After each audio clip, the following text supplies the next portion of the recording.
أرسل زينا مانجينج دايركتور IMF كريستينا جورجيفا أديس أبابا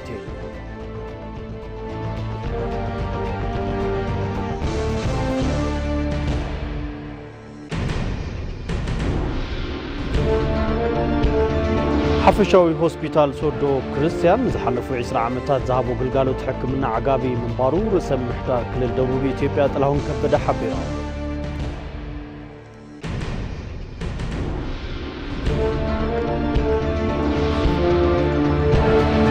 وصعي أب أمريكا جزات ألاسكا تصويرات زنبرت نفاريت بالبارعة كم سرقبة تقلت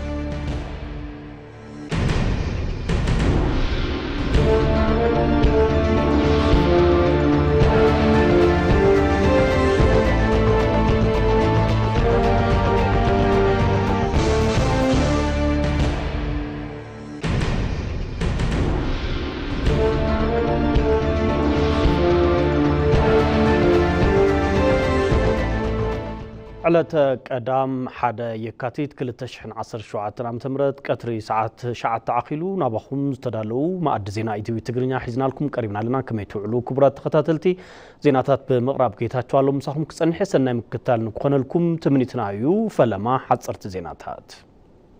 مانجينج دايركتور IMF كريستالينا جورجيفا أديس أبابا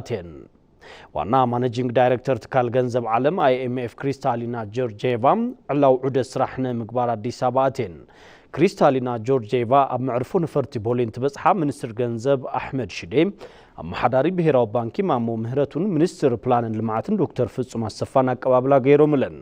تن مانجينج دايركتور ابو اوان تي عودتن مسل علوت حلفت سراح منغستي اب ايكونومي ايثيوبيا بوليسيو قدامنت اب زهبوم غداياتن زكايدو زلو ممحشتات ايكونومي نادهيبن كزتياين زبل تصبيت اللهم توساخي مستوكل تعودي ولك اب ايثيوبيا بزعبا زلو منقسقاس ايكونومي عدلات عداغان كم ززاتيات حبيرو كريستالينا جورجيفا اب ايثيوبيا زغبرو عدت بمانجينج دايركتور دحري ممراصن ازي فلامايو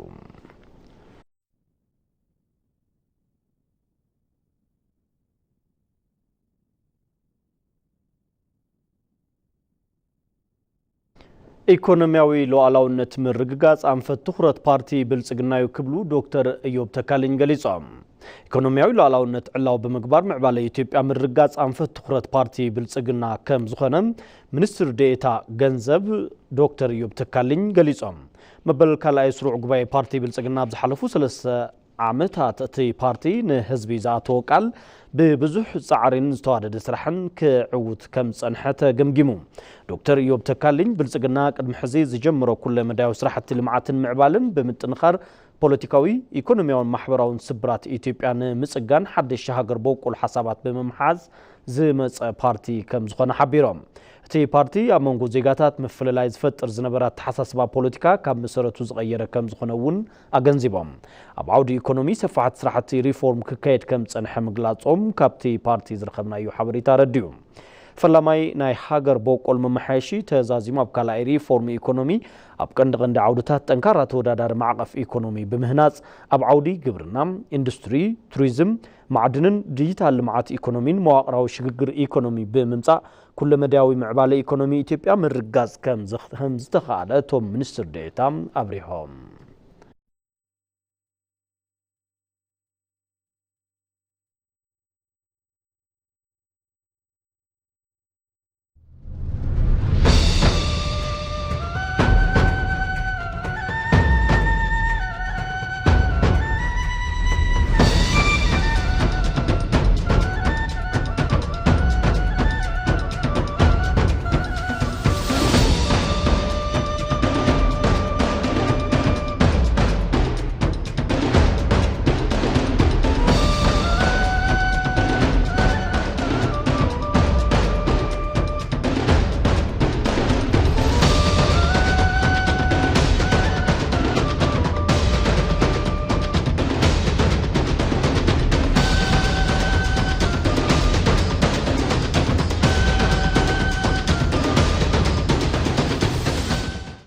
ما دزينا ندقصليو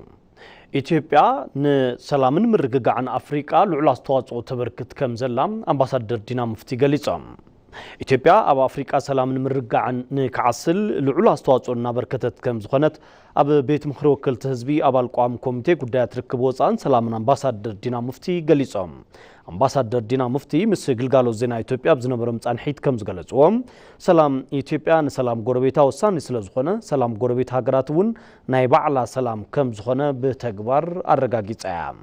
ኢትዮጵያ ንነጻነት አፍሪካ ብዘበርከተቶ አስተዋጽኦ ልክዕ ንሰላምን ምርጋዕን አፍሪካ እውን እጃማ እናተዋጽአት ዘላ ሃገር ኢሎም ኢትዮጵያ ንሰላምን ምርጋዕን ሶማሊያ ዝገበረቶ አስተዋጽኦ ንሰላም ዓለም እውን ከም ዝፈጸመቶ ዝውሰድ ከም ዝኾነ ተዛሪቦም ሃገራት አፍሪካ ንራዕዲ ሽፋን ክኾኑ ዝኽእሉ ኩነታት ክእርማ ከም ዘለዎን ብምሕባር እዚ ድማ ልምዓት ዕቤትን ሰላምን ሃገራት እቲ ከባቢ ንምርጋጽ ምቹው ኩነታት ከም ዝፈጥር አረድዮም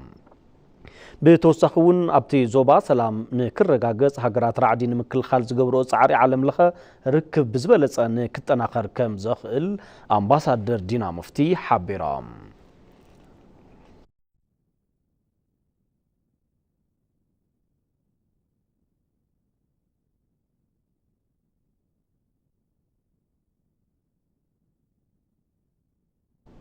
ብልዕሊ 740 ሚልዮን ብር ወጻኢ ኣብ ከተማ ቦንጋ ዝተሃነጸ ማእኸል ግብርና ተመሪቑ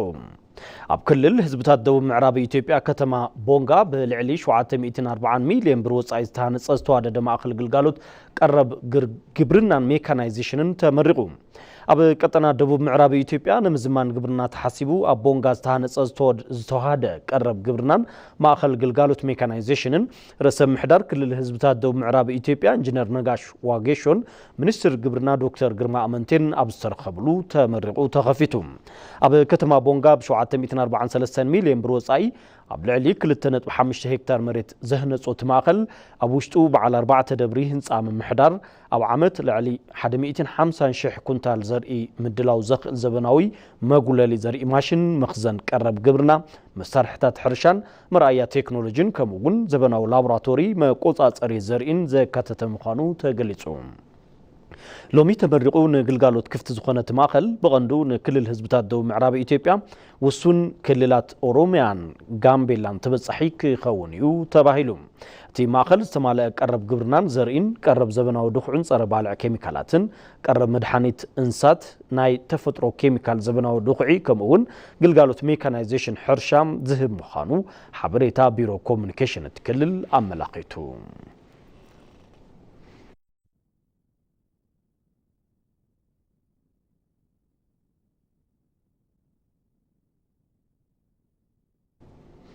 ሚኒስትር ደቂ ኣንስትዮን ማሕበራዊ ጉዳይን ዶክተር ኤርጎጌ ተስፋዬ ምስ አምባሳደር አርሜንያ በኢትዮጵያ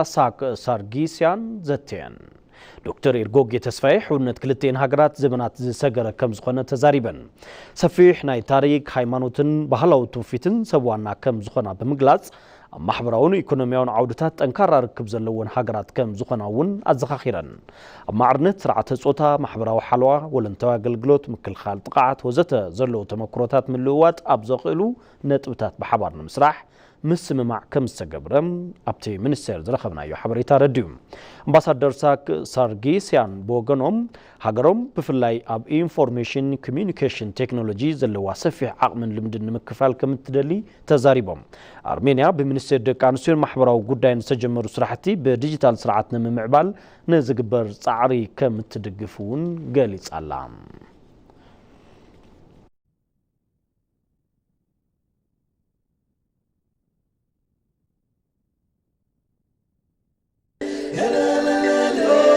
Ethiopia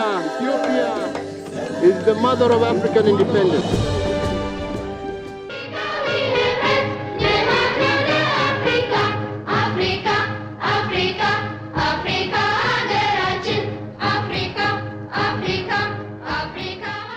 እኛ አፍሪካውያን በአሁኑ ጊዜ በዓለም ላይ የተለየ ስፍራ ይዘናል። ብዙ መቶ ዓመታቶች በጭቆና በባርነት የኖርን በመሆናችን ማናቸውም ህዝብ ነፃ ሆኖ ሊኖር ይገባዋል ብሎ ለመከራከር ከኛ የበለጠ ሊኖር አይችልም።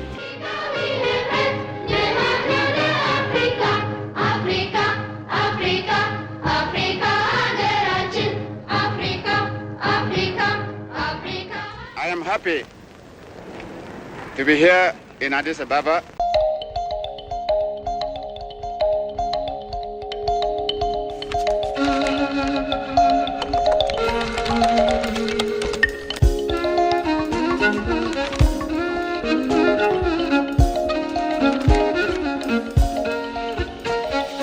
የአፍሪካ ማህበር ሰብሳቢ አብሳሪ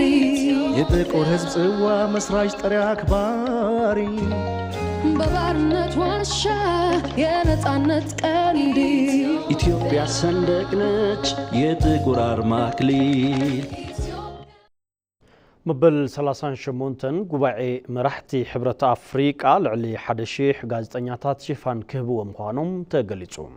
መበል 38 ጉባኤ መራሕቲ ሕብረት አፍሪቃ ልዕሊ 1000 ጋዜጠኛታት ውሽጢ ዓድን ወፃን ሽፋን ክህብዎ ትጽቢት ከም ዝግበር በዓል መዚ መራኸብቲ ሓፋሽ ኢትዮጵያ አፍሊጡ እቲ ጉባኤ መካሓሲ ፍትሒን አፍሪቃውያንን ዘርኢ አፍሪቃውያንን ኣብ ትሕቲ ዝብል መሪ ሓሳብ ካብ 8 ክሳብ 9 ለካቲት 2017 ዓ.ም ኣብ ዋና መቐመጢት ሕብረት ዝኾነት ከተማ አዲስ አበባ እዩ ክሳለጥ በዓል መዚ መራኸብቲ ሓፋሽ ኢትዮጵያ አባል ኮሚቴ ብሄራዊ መመቻቸው ጉባኤ ሕብረት አፍሪቃ ብምዃን እቲ ጉባኤ በዓወት ንኽዛዘም ሽፋን ክረክብ ዝተፈላለዩ ስራሕቲ እናሳለጠ ከም ዝርከብ ገሊጹ እቲ ጉባኤ ንዝጽብጽቡ ጋዜጠኛታት ውሽጢ ዓድን ወፃእን ፕሬስ ፓስ ንክረኽቡ ምግባር ናብ ኢትዮጵያ ንዝመጹ አካላት መራኸብቲ ሓፋሽ ወፃኢ መብጽሒ ቪዛ ናይ ምምችቻውን መሳርሕታት ሞይኦም ክሊራንስ ከስተም መሃብን ካብኣቶም ስራሕቱ እዮም ኣብ መበል 38 ጉባኤ መራሕቲ ሕብረት አፍሪቃ ልዕሊ 1000 ጋዜጠኛታት ውሽጢ ዓድን ወፃእን ሽፋን ክህቡ ትጽቢት ከም ዝግበር እውን ገሊጾም ክሳብ ሕዚ 390 ጋዜጠኛታት ውሽጢ ዓድን 530 ጋዜጠኛታት ወፃእን ከም ዝተመዝገቡ መግለጺ ትካል ሓቢሩ እቲ ጉባኤ ጽቡቕ ምስሊ ኢትዮጵያ ብምጉላህ በዓወት ንክዛዘም እቲ በዓል መዚ እጃሙ ከም ዝዋፅእ አፍሊጡ ቅድሚ እቲ ጉባኤ መራሕቲ መበል 46 ስሩዕ ኣኼባ ቤት ምኽሪ ፈጻሚ ስራሕ ሕብረት አፍሪቃ ካብ 5 ክሳብ 6 ለካቲት 2017 ዓ.ም ክካየድ ምዃኑ ተሓቢሩላ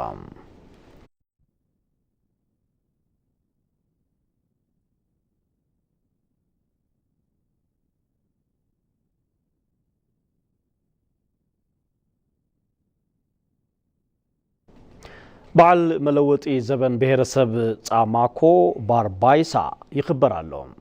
መበቆል ብዙሓነት ኣብ ዝኾነ ክልል ደቡብ ኢትዮጵያ ዞባ ደቡብ ኦሞ ዝርከብ በዓል መለወጢ ብሔረሰብ ጻማኮ ባርባይሳ ይኽበራሉ እቲ በዓል መለወጢ ዘበን አረጋውያን መናእሰይ ከምኡውን ደቂ ኣንስትዮን ህፃናትን ኣብ ዝተረኸብሉ እናተኸብረ ዝርከብ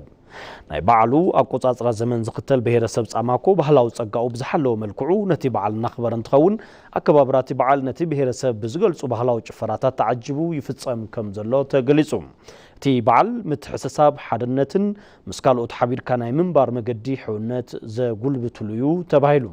ኣብቲ በዓል ቱሪስታት ዝርከብሉ ከም ምዃኑ መጠን ባህላዊ ምስልታት ኢትዮጵያ ብሔረሰብ ኢሉውን ኢትዮጵያን እቲ ብሔረሰብን ንምፍላጥ ዕድል ምፍጣሩ ተሓቢሩላ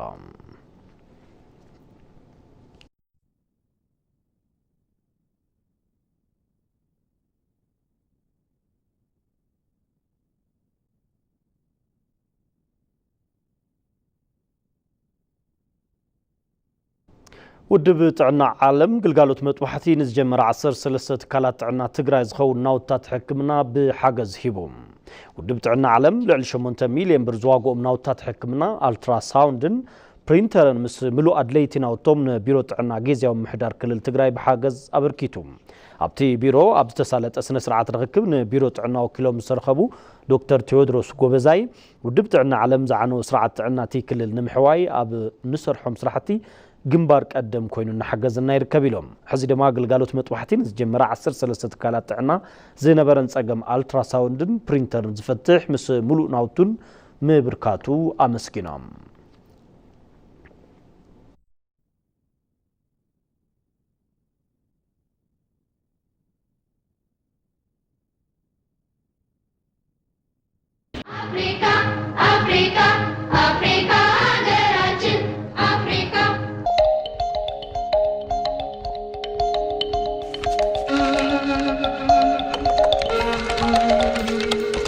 ዛሬ የአፍሪካ ልጆች የሀገራችንን ህልውና ነቅተን ሎምንሕና አፍሪካውያን ህልውና አህጉርና አፍሪካ ብምሕላውን ብምጥንኻርን እንገብሮ ቃልሲ ብምስፍሕፋሕ ካብ ተሓታትነት ወለዶን ታሪክን ምድሓን እዋኑ ዝጠልቦ ዓብዪ ዛዕባ እዩ እንብሎ ንዙ እዩ Who trained Mandela? Emperor Haile Selassie. ንምዃኑ ማንዴላ መን የስልጢንዎም ሃፀይ ሃይለ ስላሴ እዮም ኣሰልጢኖምዎም ኣበ ቃልሲ ፀረ ባዕዳዊ መግዛእቲ ንምጋቤስ መን እዩ ሓጊዝዎም መንግስቲ እዩ The African Renaissance cannot be realized without bringing about a paradigm shift. ህዳሴ አፍሪካ ብዘይሱር በቀስ ፖለቲካዊ ማሕበራውን ቁጥባውን ለውጢ ስርዓት መንግስቲ ክመጽእ ይልካ አይሕሰብን The way we see ourselves as Africans. ዓርስና ከም አፍሪካውያን እንሪየሉ መንገዲ ሃገር በቀል ታሪክናን ዛንታናን ብምምሕያሽን ቀዳምነት እንቦም ዛዕባታት ክኾን ይግባእ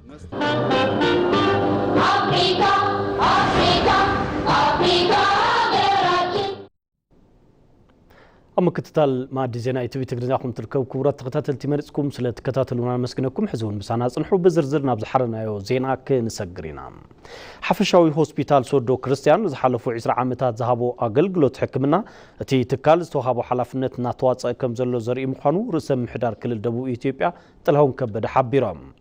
تي هوسبيتال كاب زهبوا قلقالوا تحكمنا بتوساخي مع خل سلطنا تمر تحكمنا نخونا ممسون تجلسوا تمسجن تسفين زوادوا الزبزاب ملو برهان قرماي ወይዘሮ ድንሽ ዳመያ ነባሪት ከተማ አዲስ አበባ እንትኾና ኣብ ዓጽምተን ብዘጋጠመ ጉዳት ምክንያት ዝሓሽ ሕክምና ዝወሃበሉ ከባቢ እንኣለሻ ድሕሪ ምጽናሕ ናብ ወላይታ ሶዶ ሓፈሻዊ ሆስፒታል ክርስቲያን በመኻድ ዕውት ዝኾነ መጥባሕቲ ከም ዝተገበረለን ገሊፀን እየን ጉልበቴን ኦፕሬሽን ተደረግኩኝ ኣብ እግረይ መጥባሕቲ ተገይሩለይ ሕዚ ብወከርየ ተሓጊዘ እናኸድኩ ዘለኹ ኣብ ጽቡቕ ኩነታት ጥዕና እውን እየ ዝርከብ ኣይታ ከመልማሉ ብየውን ነባሪ ጅግጅጋ እንትኾኑ ናብ ወላይታ ሶዶ መጽኦም ብዝረኸቡ ግልጋሎት ሕክምና ከም ዝተሓገሱ ገሊጾም እዮም እዚ ሃገር መኖሩን ከምዚ ዓይነት ሕክምና ኣብዚ ምህላው ሰባት ዘይክፈልጡ ይኽእሉ እዮም نحنا ካብ ርሑቕ ቦታ ኢና መጺና ፈጣሪ ፈቂዱልና እውን ጽቡቕ ግልጋሎት እናረኸብና ኢና ዘለና ቅድሚ 10 ዓመታት ብዝተወሰኑ ሰራሕተኛታት ግልጋሎት ሕክምና ማሃብ ጀመረ ሓፈሻዊ ሆስፒታል ሶዶ ክርስቲያን ኣብዚ ሕዚ እዋን ተበጻሒነቱ መስፍሑ ዝሓበሩ ዋና ስራሕ ፈጻሚ እቲ ሆስፒታል ኣይተ ኤፍሬም ገብረስላሴ እዮም በአመት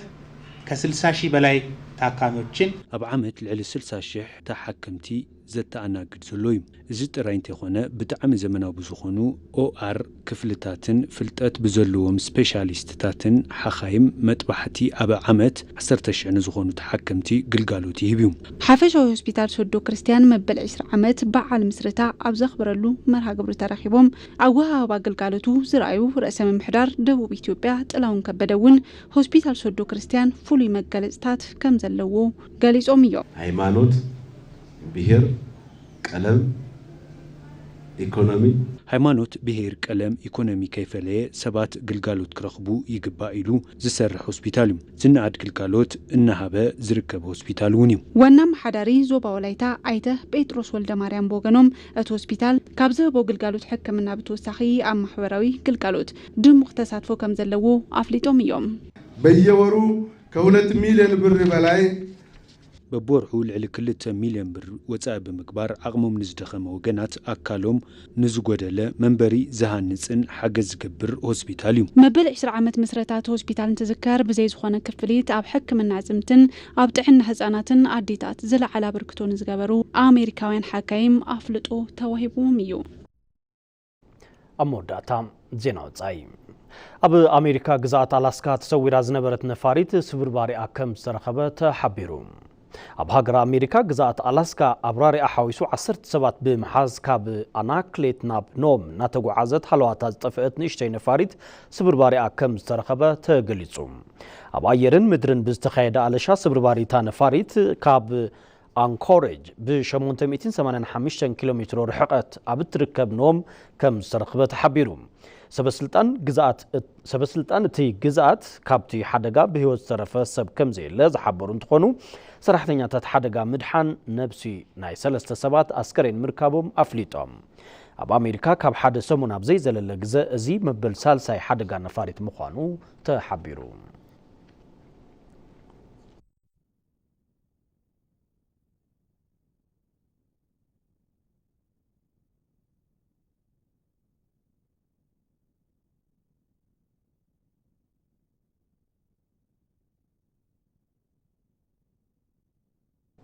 كبرت تخطط التزينا ومسنا دوتاتنا قدمي مززامنا قندغ نطبتاتنا كنزخخركم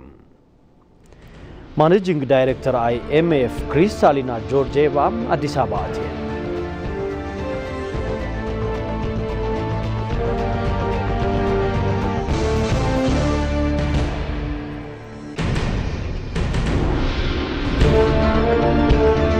ሓፈሻዊ ሆስፒታል ሶዶ ክርስቲያን ዝሓለፈ 20 ዓመታት ዝሃቦ ግልጋሎት ሕክምና ዓጋቢ ምንባሩ ርእሰ ምሕዳር ክልል ደቡብ ኢትዮጵያ ጥላሁን ከበደ ሓቢሮም።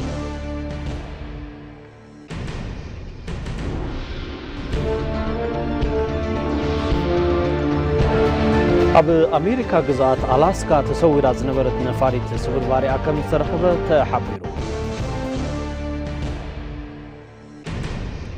ክቡራት ተኸታተልቲ ሰዓት ዝተዳለዉ ዜናዊ መሰናዶታትና ዞም ክትከታተልዎም ጽናሕኩም መስመሮም ስለምትከታተልኩም ነመስግን ጌታቸው ምስ መላእ ሰሙያ ስቱድዮ ሓቢርኩም ነይረ። በብዘለኹም ሰላም ትኾኑ ትምኒትና